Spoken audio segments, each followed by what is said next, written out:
શ્રી મહાપ્રભુજી એમ કે છે, બહુ સુંદર સમજાવે છે,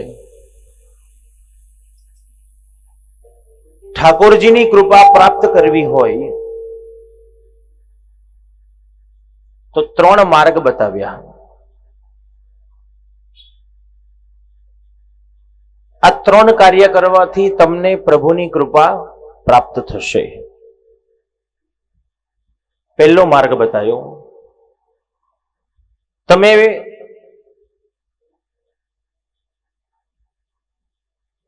પ્રભુના નામનો જય જયકાર કરો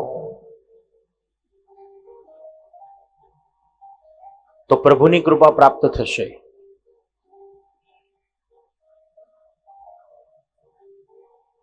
આપણે બધાએ ઘણી બધી વાર જોયું છે કે મંદિરમાં દર્શન કરવા માટે જતા હોઈએ તો ભક્તો પ્રભુના નામનો જય જયકાર કરે છે. એક ભાવ છે હૃદયનો.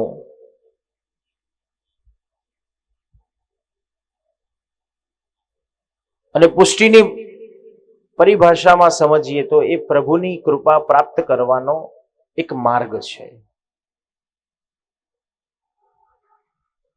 તમે ઘરમાં સેવા કરવા માટે બેઠા છો ને સેવા કરતા કરતા તમને એમ ઈચ્છા થાય, લાઈને હું ભગવાનના નામનો જય જયકાર કરું.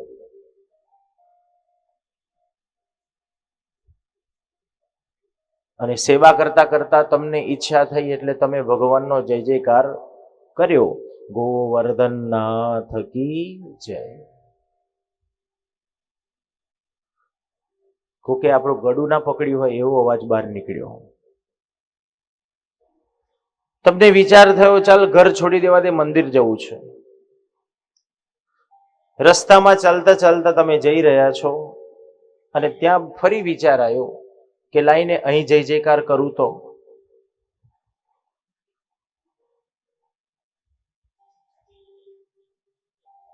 અને રસ્તામાં ચાલતા ચાલતા તમે ભગવાનના નામનો જય જયકાર કરો છો, ગોવર્ધનનાથ કી જય. પણ એટમ બોમ્બ જેવો અવાજ તો ના જ નીકળ્યો. ઘરમાં સુરસુરિયા જેવો અવાજ નીકળ્યો, રસ્તામાં ટીટી જેવો અવાજ નીકળ્યો. ચાલતા ચાલતા તમે મંદિર પહોંચ્યા છો અને મંદિર પહોંચતાની સાથે હજુ દર્શનની વાર છે. બહાર ઓટલા ઉપર તમારી બેનપણી બેઠી છે, તમે એની જોડે જઈને વાતો કરો છો. વાતો કરતા કરતા દર્શનનો સમય થઈ ગયો અને ત્યાં એક ટકોરો પડે છે. ટકોરો પડતાની સાથે તમે વાતને પડતી મૂકી દીધી અને સીધા ઠાકોરજીની સન્મુખ આવીને ઊભા છો. પણ હજુ દર્શન થયા નથી, કારણ તમારા અને ઠાકોરજીની વચ્ચે ટેરો છે. તમે દર્શન કરવા માટે લાઈનમાં ઊભા છો, તમારા અને ઠાકોરજીની વચ્ચે ટેરો છે અને એ ટેરો ખસતાની સાથે તમારી દ્રષ્ટિ ઠાકોરજી ઉપર પડે છે. ઠાકોરજીની દ્રષ્ટિ તમારા ઉપર પડતાની સાથે હૃદયનો જે ફુવારો હતો એ ફુવારો બહાર નીકળી જાય છે. ગોવર્ધનનાથ કી જય. વિચારો, ઘરમાં તમે હતા, રસ્તામાં પણ તમે છો અને મંદિરમાં પણ તમે જ છો. પણ જે ફુવારો મંદિરમાં નીકળ્યો એ ઘરમાં કેમ ન નીકળ્યો, રસ્તામાં કેમ ન નીકળ્યો? તો ત્યાં આપણને ભય છે. ઘરમાં ભય છે કોનો? તો દીકરાઓનો, વહુનો, કે મારી વહુ શું કહેશે. બા, ઘરને મંદિર બનાવી દીધું તમે. રસ્તામાં સમાજનો ભય છે કે સમાજ મને શું કહેશે, કે જોને આ બેન ગાડા થઈ ગયા છે, બૂમો પાડે છે.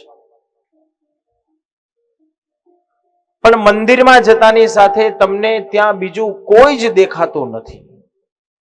નથી સમાજ દેખાતો, નથી પરિવાર દેખાતો, નથી દીકરા દીકરીઓ દેખાતા, કેવલ ઠાકોરજી દેખાય છે. તો હૃદયનો ફુવારો બહાર નીકળી જાય છે. આજે પ્રહલાદે પણ ભગવાન ઋષિ નારાયણનો જય જયકાર કર્યો, પણ પ્રભુની કૃપા પ્રાપ્ત ન થઈ. જય જયકાર કરવાથી જો ભગવાનની કૃપા પ્રાપ્ત ન થાય તો શ્રી આચાર્ય ચરણ બીજો માર્ગ બતાવે છે, તમે પ્રભુની સ્તુતિ કરો. સ્તુતિ કરવાથી પણ પ્રભુની કૃપા પ્રાપ્ત થાય છે. આજે પ્રહલાદ ભગવાન ઋષિ નારાયણની સ્તુતિ કરે છે, પણ કયા ભગવાનની સ્તુતિ કરું છું? કોઈ વૈકુંઠના નાથની નહીં. નૈતન મનઃ તવ કથા સુવિકુંઠનાથ સંપ્રિયતે દુરિત દુષ્ટમ સાધુ તીવ્રમ.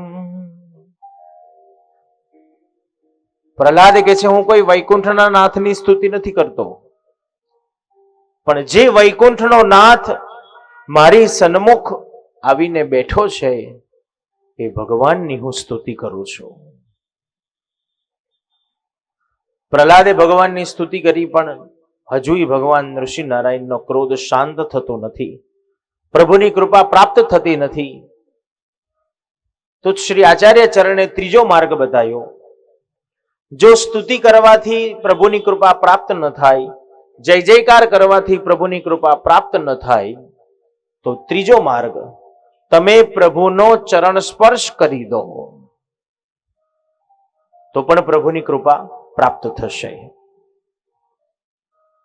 અહીંયા આપણને એક પ્રશ્ન થાય કે પ્રભુનો ચરણ સ્પર્શ ક્યાં કરવા જઈએ, કેવી રીતે થાય? કારણ મંદિરમાં ભગવાનના દર્શન કરવા જઈએ તો ભગવાન તો કેટલા બધા દૂર બિરાજેલા છે, તો પ્રભુના ચરણારવિંદ સુધી કેવી રીતે પહોંચી શકાશે? કારણ આપણને કોઈને મંદિરમાં અંદર જવા દેતા નથી. ભાઈ બહાર ઉભા રહીને, એક લિમિટ છે, એની અંદર તમારે નહીં આવવાનું. તો એવા સમયે પ્રભુના ચરણારવિંદનો સ્પર્શ કેવી રીતે થાય? તો શ્રી આચાર્ય ચરણ બહુ સુંદર સમજાવે છે. ભલે તનથી પ્રભુના ચરણારવિંદ સુધી નથી પહોંચી શકતા તો વાંધો નહીં, પણ તમારા મનથી તમે પ્રભુના ચરણ સુધી પહોંચી જાઓ.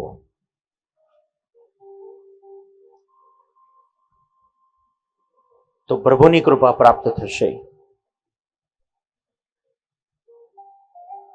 આજે પ્રહલાદે પણ ભગવાન ઋષિ નારાયણનો ચરણ સ્પર્શ કર્યો.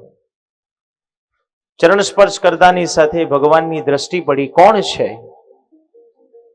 પ્રહલાદને જોયો. પ્રહલાદને જોતાની સાથે ભગવાન ઋષિ નારાયણનો ક્રોધ શાંત થઈ ગયો. પ્રહલાદ પ્રહલાદ કરતા ભગવાને પ્રહલાદને ઉચકી લીધો, પોતાની ગોદમાં બેસાડ્યો, વાત્સલ્યનો પ્રેમ આપ્યો. પોતાની જીભ વડે ભગવાને પ્રહલાદને ચાટ્યો છે. હજારો વર્ષ સુધી પ્રહલાદ રાજા બન્યો.